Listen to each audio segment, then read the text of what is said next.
Get ready. You're about to enter the Remso Republic. Shall we begin?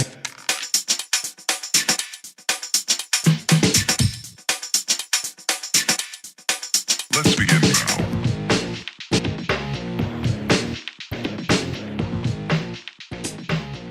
Ladies and gentlemen, welcome to another awesome episode of the Remso Republic. A perfect place to talk about, those things that people like to talk about. Liberty, man. I'm talking about liberty. Everyone likes to talk about liberty these days.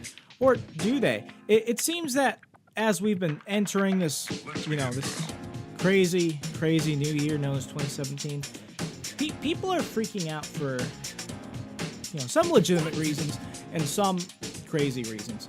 And, I'm talking about Trump. If you've been hanging on since season 1, if you've been with me way yonder back, I've been getting some messages from you recently. You're like, Remso, have you jumped on the Trump train? Remso, are you a traitor to everything you said? Remso, are you trying to be, just another one of those people you consider to be part of the conservative pundit complex? Remso, why do you suck? Remso, why do you suck? Remso, why do you suck? I've heard 5 different people say that. And I don't know. Maybe you're just a lousy listener. But for the other 99% of you, you're absolutely awesome. But you are right. I've kind of changed my tone.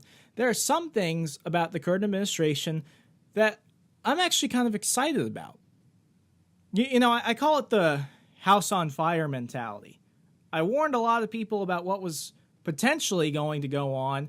Some of it, I'm still a little bit worried about. But for a lot of it, I'm not digging everything, but I'm pretty happy. And it's not like I want Trump to fail. It's not like I want to, burn down the house while we're all still inside of it. And this goes for any administration, because we should want, some steps to go in the right direction. For those of you out there that are like me, we're not going to get our libertarian paradise anytime soon. So let's just go ahead and kind of imagine, what good direction we can go in. And one of many things that have kind of freaked people out has been Attorney General Jeff Sessions. Now, when I was on the Alex Merced cast a few months ago, I said that, I'm not too upset about it. I lived in Alabama for a couple of years. I kind of understand how Jeff Sessions operates. And when I said that, you would have thought that I was speaking some type of libertarian heresy. Now, I get it. He's not great on a lot of things. But there are some things I don't think people give him enough consideration on. So, to kind of lead into this conversation, we're going to focus on criminal justice. It's not something that I'm incredibly strong in, but that's all right. Because right now, I have for you a real awesome treat. We have the host of Felony Fridays from the Lions of Liberty podcast on tonight, John Odermatt. John has been doing this for a while. He's the person that I listen to on a weekly basis. And, I get a lot of my ideas from him on this type of stuff. And while I agree with most of it, when it came to things on the drug war and other stuff, maybe it's just that I'm not as passionate about it, but I feel like we need to give more people a fair shake on this. So, ladies and gentlemen, John Odermatt. John, welcome to the program. What is up, Remso? Thank you for having me. It's great to be here. It's great to be here on the Remso Republic.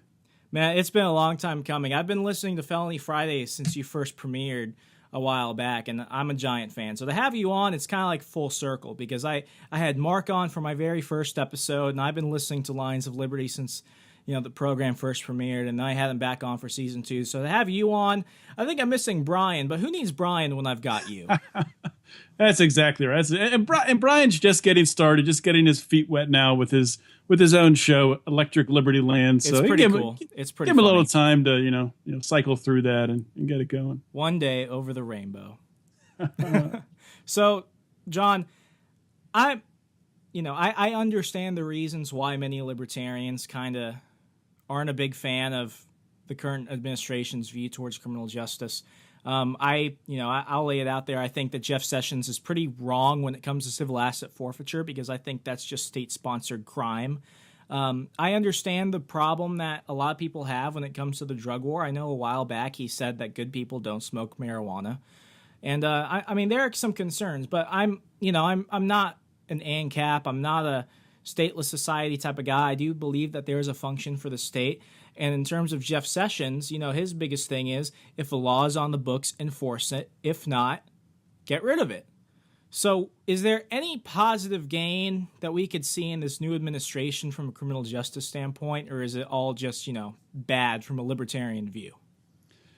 Well, I don't know. That's a lot to digest at once. But just to talk about Jeff Sessions and that aspect, the drug aspect of it, which I think a lot of people rightfully are concerned what Jeff Sessions is going to do, because, as you said, he's been very anti-drug, very anti-marijuana. Where you contrast that with Donald Trump, and Donald Trump on the campaign trail was saying, we'll leave it up to the states. We're not going to go in and enforce laws in these states that have effectively nullified. They've passed ballot initiatives to legalize or decriminalize marijuana and medical marijuana. Donald Trump has said hands off, but Jeff Sessions has been quite the opposite. So it's really a wild card on what's going to happen. I think if Trump were to hand over the reins to Jeff Sessions, I think Jeff Sessions, I'm not going to say he would go into every state, because they don't have the resources at the federal level to really fight that type of drug war, especially with marijuana legalized in, what is it now, 7 states, I think. Could be wrong on that. So I really don't think it's possible, but he might pick his battles and maybe try to take down some larger distributors in some states, which I think is obviously the wrong thing to do. I'm very pro marijuana. I'm pro ending the war on drugs, not because I want to use drugs, but because I don't think it's right to lock people in a cage for consuming a plant. I don't think it's right to tell people and to dictate to people what they can and cannot put into their own body. And also, when you talk about the heroin epidemic, it's awful, especially in the Northeast up here in Pittsburgh and lots of small towns in Pennsylvania where I am. I'm outside of Pittsburgh. And people fail to realize that really what causes that problem, what causes people to overdose from heroin, is not the heroin itself. Heroin, if prescribed medically, which it's been done in Switzerland for, I don't know, maybe 10 or 15 years. They have a whole medical prescription heroin program to help to ease people off of heroin. They've never had one overdose. They've never had one person die. But when people die and people OD on heroin, it's because of the stuff that it's mixed with, that they don't know the levels of it, and people take it and they can't handle it, and that's how they overdose. So I would like to take that stuff out of the shadows and help people who need to get help them actually get help, and medical help where they really could actually recover. So do you think Sessions would be more proactive, as you mentioned, or do you think he would, do you think he would respect a state's decision? Because a few moments ago I mentioned that he said while he was on his Senate confirmation hearing, if the states don't want to support something, take it out of the books. Until then, I'll support it. But then, you kind of mentioned that he's more of a hawk on things. So do you think he'll, because he's a very conservative guy, and he's very neocon-y and big state in some ways. But do you think there's any part of him that says, I'm just, I'll just go with what the president says? Is there any optimism in this, or do you think he's really just going to go after everyone? I don't think, like I said, I don't think he has the resources to go after everyone. He might try to make some statements in I don't know what state he could try to do that. But yeah, I would not be shocked unless Trump tells him, not to do it and says, stay out of that. Don't enforce the marijuana laws in these states that have decriminalized or legalized it. Unless he gets that direction, I think Jeff Sessions definitely will try to make some kind of statement. It's not like he can. I don't think he's going to start doing no-knock raids in all these states that have legalized across the country. That's just not feasible. But he might try to assert himself, which I think that's a bad move. No, I hear you. I definitely agree with you. John, we're going to go ahead and keep this conversation going, but first we're going to go ahead and hit our first commercial break. Folks, you're listening to the Remso Republic with John Odermatt from Felony Fridays. Hang on tight. We'll be right back after this break. The voice of the Liberty Generation, Remso W. Martinez. Take the show on the go by subscribing to the Remso Republic on iTunes, SoundCloud, Stitcher, TuneIn, Google Play, and YouTube. Don't be left out. Hey everyone, the Johnny Rocket Launchpad is Liberty. Each week we strive to bring you the best guests in talk radio. The Johnny Rocket Launchpad delivers weekly interviews of noteworthy politicians, experts, and activists. The Johnny Rocket Launchpad is bringing the party to the Libertarian Party and launching ideas in your direction. Check us out at JohnnyRocketLaunchpad.com, and you can hear me, Kurt Nelson, and the beautiful Heather Nixon talk about the ideas of liberty, rock and roll. food and it's just one night while you see the book in a hole. Hey guys, Tim Preuss here, and I wanted to take a minute and invite you to stop over to PreussPodcast.com and give our show a listen. We've got in-depth commentary on the issues that matter to you. These hookers, fucking whores, are out there. These hookers, man, I tell you. Yeah, that's like the most contact I've had with the hooker. Is them yelling at you. Them yelling at me on Twitter. We break down the most pressing issues of our time. This large lady with like tight clothing on. Not appropriately linked to tight clothing either. And we get the most intelligent analysis from friends of ours like Jeffrey Tucker. You pulled over engine trouble, and what happened? What happened? I don't know.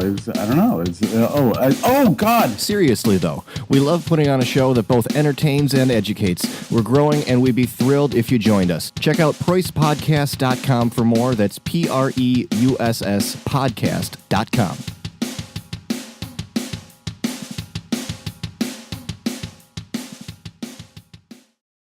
Make sure to visit libertarianwingmedia.com, where you can find articles written by libertarians all over the world on all of today's issues.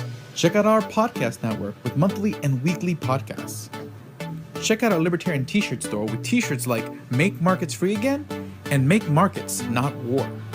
And you too can become an author at Libertarian Wing Media and write what you want when you want. Just email alexmerced@alexmerced.com. Thank you very much.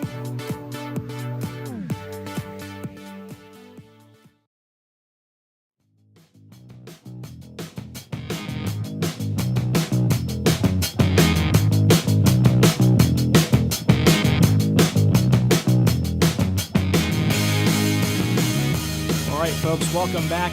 John, we kind of started moving the conversation more into the direction of the drug war. I want to talk about that a little bit because we're at a really peculiar time. Because right now the Republicans, they have a majority in 33 state legislatures at both levels. For those that have a bicameral legislature, they basically run the federal government at this point. I do agree with you. I think right now, in terms of the drug war, I don't necessarily see it easing up. It seemed that with Obama, things eased up more. And it wasn't necessarily because Democrats are, pro-ending the drug war. Some are, but most aren't. Because when you look at what Obama did, he was pretty statist when it came to those policies. Though he did say, if a state wants to get high or something, or if they want to start, doing, more agricultural based things with hemp and stuff like that, let them do it. So I will give him credit for that. But, for Republicans like Justin Amash and Rand Paul, I don't see many others, and I'm specifically talking Republicans, I don't see many others at the federal level really, I don't think they're going to take up this torch. Now, we've got my old boss, Tom Garrett, that kind of, he said that if a state wants to legalize any type of drug, allow them to do that. But until then, enforce the law unless you want to take it off the books. So in terms of that, he respects it from a federalist standpoint. But, as we look forward, are you optimistic that maybe Republicans will see the error of their ways with this, or are we kind of screwed? I mean, how do things look from here?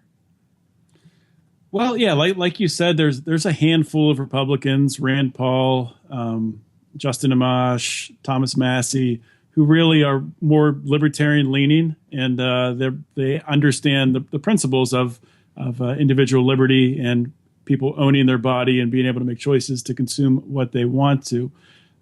So I really don't, outside of that, I don't see it growing that much more on the Republican side, unfortunately. I don't think we're going to legalize drugs within the next 4 years. I don't think we're going to end the drug war within the next 4 years.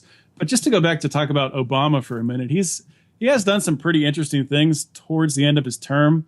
About a year ago, he was the first sitting president to visit a federal penitentiary, which is crazy. I never crazy knew that. Thing.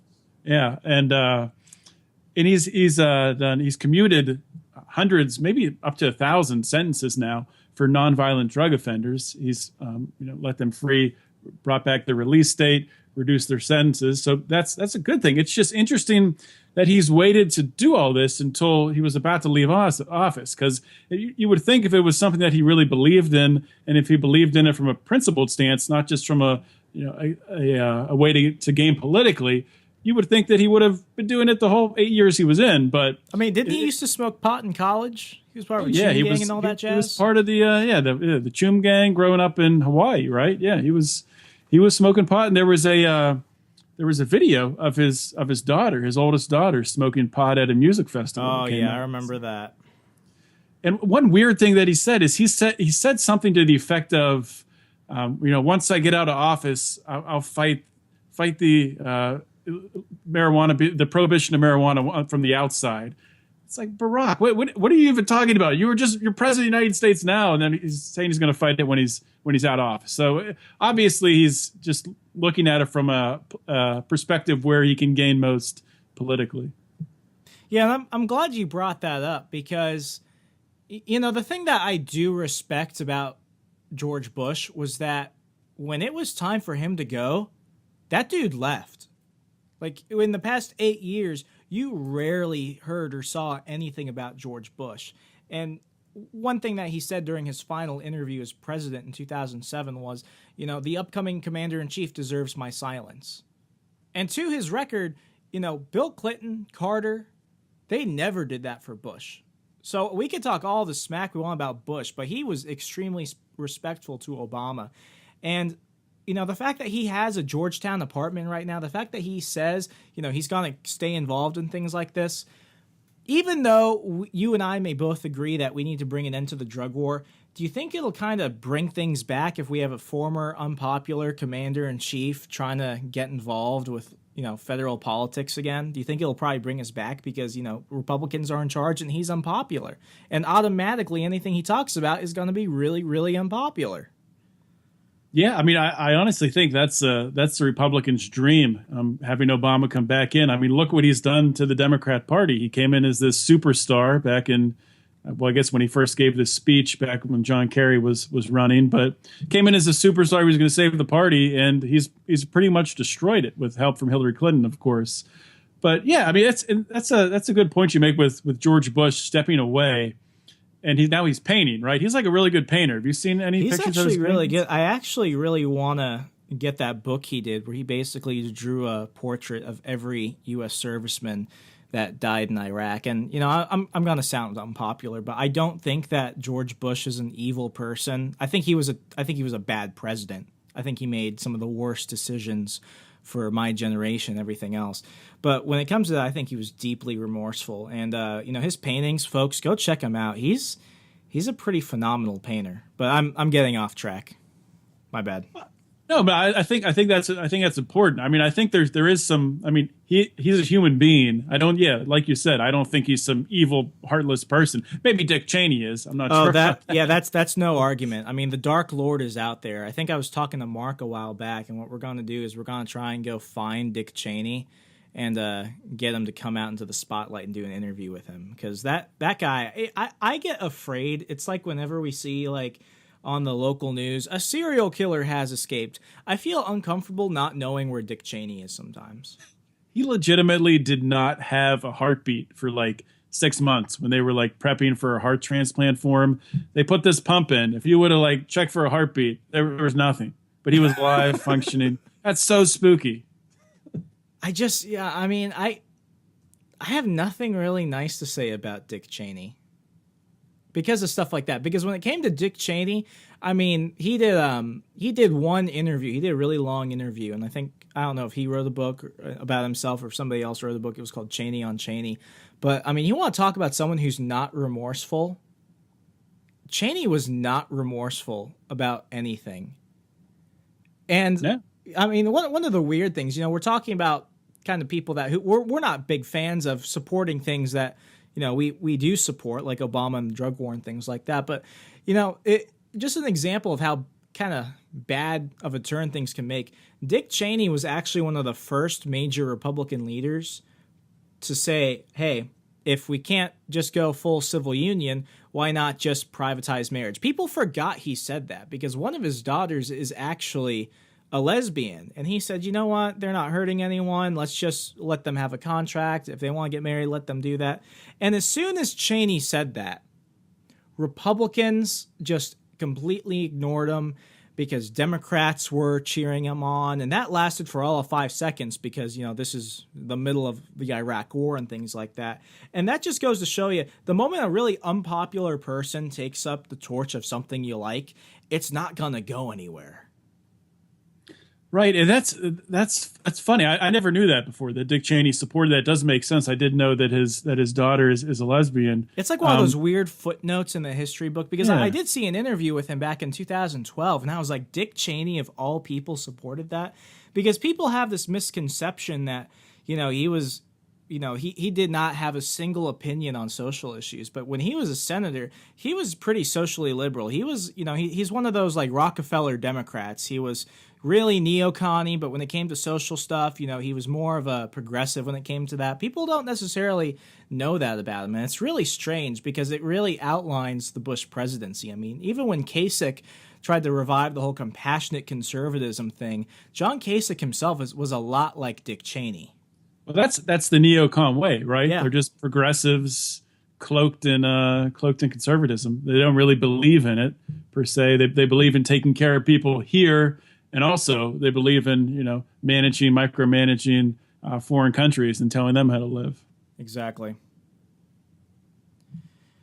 Yeah, but John, we're going to go ahead and keep things rolling, but we're going to go ahead and stop on our final commercial break. Folks, hang on tight. The conversation continues in just one moment. We'll be back shortly. Stay up to date with the latest news and updates by visiting RemzoRepublic.com. Make sure to subscribe to all the podcasts on the Libertarian Wing Media Podcast Network on Google Play, iTunes, and Stitcher, such as the Alex Merced Cast, with interesting interviews with interesting people every week. Breaking Progressives, spending time every week breaking down left-wing narratives and showing what's real and what's fake. Economics Why Not? A weekly look at economics and applying economic principles to daily life. Better Today, a weekly podcast where we take a look on ways to improve your life and be better today. Libertarian Comments is a podcast where we play audio from the video archives of Alex Merced from his videos dating back to 2008. Liberty Public Access, a podcast where anyone can submit an episode. Submit your episodes to Alex Merced at alexmerced.com. Have you been wanting to start your own podcast? Then subscribe to Podcast and Blogging Tips and Tricks, a weekly podcast about how to host your podcast, how to produce your podcast, and how to market your podcast. We'll be adding some monthly podcasts to the lineup soon, including Make Markets Free Again, a monthly look at what's going on in markets and regulation all over the world, and the Free VST podcast, looking at free VST instruments for electronic music producers. Listen to these podcasts by going to libertarianwingmedia.com or subscribing on iTunes, Stitcher, or Google Play.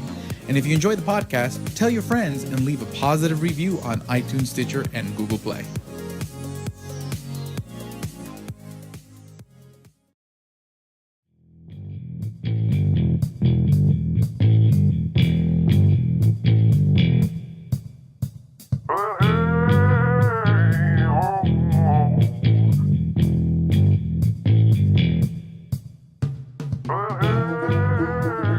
Folks, welcome back to the program. John, to kind of wrap things up, we covered a lot of different areas, but criminal justice reform, the thing that I did really appreciate about Democrats is that for a while, this was something that they were willing to work with Republicans on. And I applaud Republicans like Rand Paul that were willing to reach across the table with Cory Booker when it came to, mandatory minimum reform. Republicans did really good during the Obama administration, pushing against civil asset forfeiture. Mm-hmm. I think that this is one of those issues that for progressives who really hate Trump, they can hate Trump all they want, but in terms of getting things done with this new Republican administration, it's like what I tell everyone, oppose and fight where you feel you need to, but where you can build bridges and actually get things done in the advancement of liberty, always do that, because that's what matters more than partisanship. So do you think that we're going to be able to see kind of that behavior going forward, or do you think Democrats, because they're in the minority in both the Congress and the Senate, are going to kind of step backwards with all that progress they made? Well, I think if Democrats were smart, they'll do exactly what you said, and they would find these areas where they can work together with Republicans, which criminal justice reform is a great way, and that's how they need to actually build some trust back with the American public, and actually build some trust back with their voting base, with people in inner cities who they've just taken advantage of for so long. They've every 4 years, every 2 years in Congress, and senators getting elected every 6 years, they'll go and they'll campaign in inner cities and talk about how they're going to help people. And then they turn around, go back to Washington, and they do nothing to reform the broken criminal justice system, nothing to help people who have just been completely trampled by these unjust drug laws. I mean, you talk about mandatory minimums, you talk about the difference in sentencing between crack cocaine and cocaine, and it's just a different type of powder, and you spend 6 times the amount of time in jail for crack cocaine over cocaine. It's kind of a little bit better, but it's still not even at this point. So if Democrats were smart, and if they wanted to get some easy wins, I think it could be an area. But like I said earlier in the show, I'm not necessarily that optimistic that there's enough Republicans who are going to get on board outside of Rand Paul and Massey and Justin Amash. There just doesn't seem to be that much there in the current Republican House and Senate, and that Republicans control the House and Senate, and it seems like they have a different agenda. I don't think criminal justice reform right now seems to be. It's not something you heard Donald Trump talking about much at all. He says, leave it up to the states. So it's something Democrats, along with those liberty Republicans, are going to have to lead. Definitely, and I know I'm playing armchair quarterback. This doesn't really mean anything, but I mean, when I heard of the people that Trump was speculating for AG, I mean, if I were in his position, I would have appointed Rick Perry, because despite all of his faults, when Rick Perry was governor of Texas, I mean, he had this mantra that we need to empower more people and we need to shut down more prisons. I mean, when it came to that, there were so many other people that were better. I mean, heck, in a libertarian utopia, I would have made Judge Napolitano AG. There you go. I mean, if we're going to go that far, but if we're going to discuss things pragmatically, I mean, Rick Perry, he's not a libertarian, but the guy understood, it does nothing good for anybody when you put people in those rape cages. They're not, you're not reforming anyone. I never understood how putting someone in a cage of a bunch of other terrible people was supposed to reform them, because I think what Republicans fail to do, and they suck at this, is they don't give you a straight answer. You're either incarcerating people forever and you're just hoping that you can keep them away from the rest of society by locking them up, or you're going to reform them. You have to do one or the other. You can't just go this middle, we're going to keep them away and hopefully they'll understand the errors of their ways. I mean, it doesn't make any sense. And then that goes ahead and that completely screws up the people that made a mistake in their lives, all those young people that made a mistake in their lives, because look what we did. Yeah, it's I don't know if they're just willfully ignorant of it and they don't want to look at the situation for the reality of what it is, or if they haven't experienced, their own family members and friends getting caught up in the criminal justice system. But I mean, one of the major reasons that I started Felony Friday, and I first, before it was a podcast, I wrote every Friday. It was an article that I wrote looking at different criminal justice issues. But one of the main reasons I started it is my brother-in-law, before my wife and I were married, he was in college and he wasn't actively selling marijuana, but he had somebody approach him asking for marijuana. And he had some friends that sold. So he tried to help the guy out, and he went and he gave him a bag of marijuana. The same guy comes back a week later, asks for more. He goes and gets some more, comes back 2 weeks later, more, and so on. Turns out it was an undercover cop, and the cop came back as many times asking for enough quantities to charge him with 5 felonies. So my brother-in-law ended up going to prison for a little over a year. He was on probation. I think he's still on probation, but he's mostly good now. But he has that felony record stuck to him forever now. And I mean, he's a good kid. He's a good guy, and he made a mistake. I'm not going to say that it was a smart thing to do. I mean, knowing that marijuana is illegal, you got to think about what you're doing. Selling to someone you don't know, that's not the smartest move. But it was just a ridiculous punishment. And thankfully, I saw the importance. I watched him go through this. I saw the importance of having a family that's standing with a person, supporting a person, helping them to get through this system. Because if you don't have a family there, if you don't have family members, friends there, somebody to help you as you're coming out of the criminal justice system, you are entirely screwed, because they take away your driver's license and they expect you to get a job. How are you going to get a job when you have to take a bus and then you got to be back by certain hours? You have curfew. It's so hard to get out of that system once they get you trapped in it. So that's really where my passion for, that's where Felony Friday came from, and that's where my passion for criminal justice reform comes from. And I wish, and I don't want to say I wish that more people knew about this, because that would mean their family members or friends went through this, but I just wish there was more of an understanding, and that's what I'm trying to get across. That's remarkable, John. I actually never knew that. So, I mean, that makes a lot of sense now, because this is something you're incredibly passionate about. And this is, for a lot of people, this is one of those vice topics. It's not popular to talk about. Even amongst, your pot-smoking Democrats, they don't necessarily want to talk about this stuff. Even amongst libertarians, this is an uncomfortable topic. So, absolutely. And I think part of the issue is there's this stigma that goes along with it. If you're going out advocating for using marijuana or for legalizing drugs, people assume that you're doing it because you want to use them, which is just ridiculous. I mean, you can hold, two contradictory thoughts in your head at the same time, and you can still be for legalizing something and also be against really, really using it for the most part. I mean, I'm not going to dictate or tell somebody that what they can or can't put in their body. But at the same time, I don't think it's a good idea to go out and shoot heroin. I think it's pretty stupid. So, yeah, exactly. And you've pretty much covered it. But, to kind of wrap up the show, what's the biggest thing you want people to go home with? Because I know there are going to be people listening to us saying, Remso, John, they just, I'm still not sold on this. What's your message to those people to get them thinking, to actually get them to pay attention to this and maybe rethink their opinion? I would say start to seek out, start to really seek out some of these cases in the criminal justice system, and look for cases of injustice because they're everywhere. And one way you can do this is you can start listening to Felony Friday. Boom. You start listening to the Lines of Liberty podcast, because every Friday I'm going to bring this stuff up. But I mean, it's even more than that. I think we live in a culture today where a lot of people just read headlines and then they'll comment on it, they'll tweet it, they'll like it. They don't actually go in and read the article.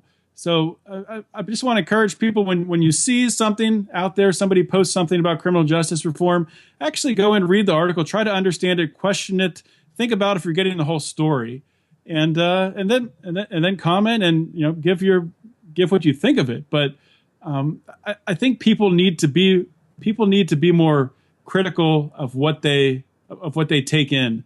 And I don't know. I'm just hopeful that people hearing the story I told today, start to understand really just how broken the criminal justice system is. Exactly, John. Thank you so much for coming on the program, man. This was a really insightful episode, and I'm hoping that maybe we can change some minds with it. Because as you said, we have a broken criminal justice system, and it will only change when people actually take action. So thank you very much. Absolutely. And Remso, if I can just say one more thing, I do have a special offer for your fans out there. Oh, bring it. Do it. So I don't know if you know this, but I've made some Make Liberty Great Again hats and shirts, and you can find those at igniteliberty.us. And using code Remso, I'm going to give you, just people use that code, you'll get 25% off. That is perfect. John, you'll go ahead and send me the link for that so I can put that in the show notes, right? Absolutely. Perfect. Man, you are awesome. I really appreciate it. Thank you. All right. Thank you. Folks, you heard him.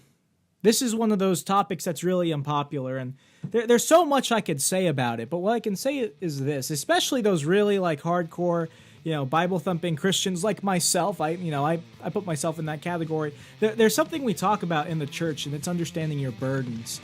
And when people hear burdens, they automatically think of something that's just, they don't want to deal with it. It's something that they're stuck with. It's something that they just, they want to get rid of. But, John brought up something. It's that this is his burden, and it's not necessarily, it is a bad thing because his brother-in-law had to, face penalties for something that was, in like the grand scheme is nothing, but according to the law, it was something serious. He's taken it upon himself to be the voice for those without one. He's taken it upon himself to talk about something that not many people really want to talk about. And he could do so much more of his time. He can go out and he could go spend more time with his kids. He could go out and do so much more things for himself. But instead, he's giving a voice for those without one because he has embraced his burden and he's trying to make a change in the world. We need more people like John from Felony Fridays and so many other people. But, what's one thing you could do to get this message out there? Share the episode. Go ahead and share the episode on Facebook and Twitter. You can find me on Twitter at Remso101. And as always, subscribe to the show. We're on iTunes, Google, Stitcher, TuneIn, SoundCloud, Player FM. We're everywhere on your app of choice. Or just go ahead and check us out at remsorepublic.com. Folks, embrace your burdens. Be awesome. Be good to your neighbor and advance liberty always. I'm Remso W. Martinez. Good night, America. Stay connected to Liberty's Rabble Rouser on Facebook and Twitter to stay up to date with the latest episodes, blogs, and other available content. What are you waiting for?